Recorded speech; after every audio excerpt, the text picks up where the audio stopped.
What's up everyone, this is DR with the WoW Breakdown 101, and today we're going to take a look at the easy strategy for Normal Malkorok.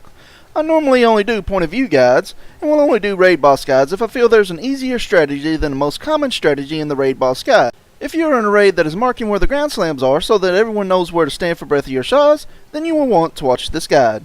Breath of Your Shahs is one of those mechanics that I've seen people struggle with how to avoid even with the markers, so what this guide is going to do is take that element of the fight out and break up the responsibility even so that your soakers will only have to worry about soaking puddles and blowing the boss up, and your Breath of Your Shahs will not have to worry about marking add-ons or physically marking the locations where the slams are, allowing that person to worry more about the role that they are performing. The first thing you're going to do is you're going to mark the room with 4 markers, as you see in the video, to divide the room into 4 quadrants. You will assign your soakers to soak puddles for each of the quadrants of the room. The next thing you will do is mark the person who is going to keep track of all the slams. Start a good pool counter and hero on the pool, make sure that everyone pre-pots, and make the most out of your pool. The boss will cast Fatal Strike, which stacks a debuff on the tanks, and they will want to taunt off at around 14 to 15 stacks. Tanks will want to use defensive cooldowns when they hit around 10 or 11 stacks, along with keeping their damage mitigation rolling. Make sure your range and heals stay spread out so that only one person gets hit with Seismic Slam. Now as the fight starts, you will have about 10 seconds before your first arching smash comes in. This is a frontal cone ground slam that will do a very high damage to anyone caught in it. Just don't stand in this ability. Now this ability interacts with Breath of Your Shahs. The next 2 arching smashes will come in around 20 seconds apart. After the third arching smash, Breath of Your Shahs will cast around 10 seconds later, targeting the 3 areas of the room that arching smash just hit. Also, after every arching smash, the boss will immediately cast Imploding Energy, which will be purple void zones that one person will have to soak each one of the puddles. Pop personals for this, and the heal should ensure that shields are maxed at all times during this phase, as you will not be able to heal anyone. Every heal placed on the raid during this phase will create an absorb shield up to 100% of the person's maximum health.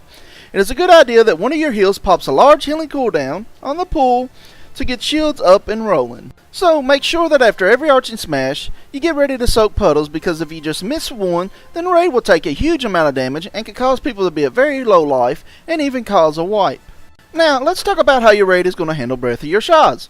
The person you have assigned to handling this ability should be close to melee range of the boss.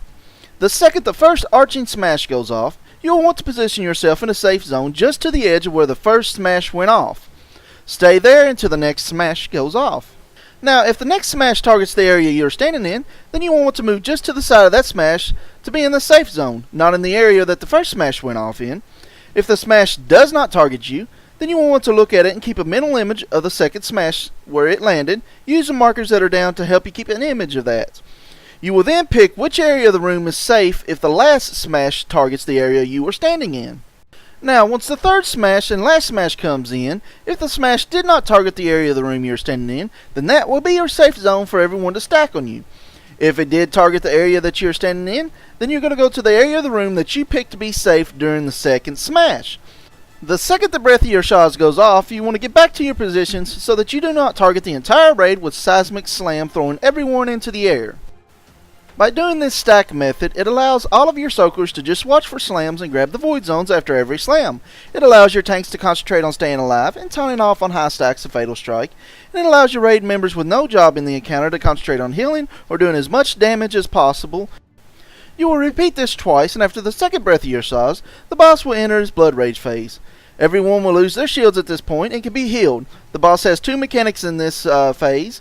A frontal cone attack that has to be soaked by the raid facing the tank with aggro, and displaced energy, which targets will have to move out of the raid for and wait for the dot to expire or be dispelled. If you stay stacked when this goes off, it is almost always a wipe. So make sure you're watching out for this debuff and call out if you see someone with it. You will want to make use of raid cooldowns, personals, and healing cooldowns for this phase. However, you want to make sure that you do have a healing cooldown ready for after this phase ends, as you will go back into phase 1 and you will want to top everyone off and start their shields. From this point on in the fight, it is rinse and repeat. The boss should be dead before the second Blood Rage phase begins. So, quick recap. After every slam, soak puddles. After third slam, soak puddles and stack on your Breath of Your Shahs target. Then spread back to position after the ability cast. For the second Breath of Your Shahs, stay stacked and pop defensives and raid cooldowns during this phase. Get out if you have displaced energy on you. Once Blood Rage is over, spread back out and get to your positions. Rinse and repeat.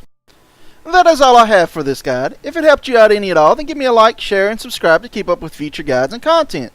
If you have any suggestions for a future video, then leave them in the comments section below or email me at thewildbreakdown@gmail.com. Have fun and see you again next time.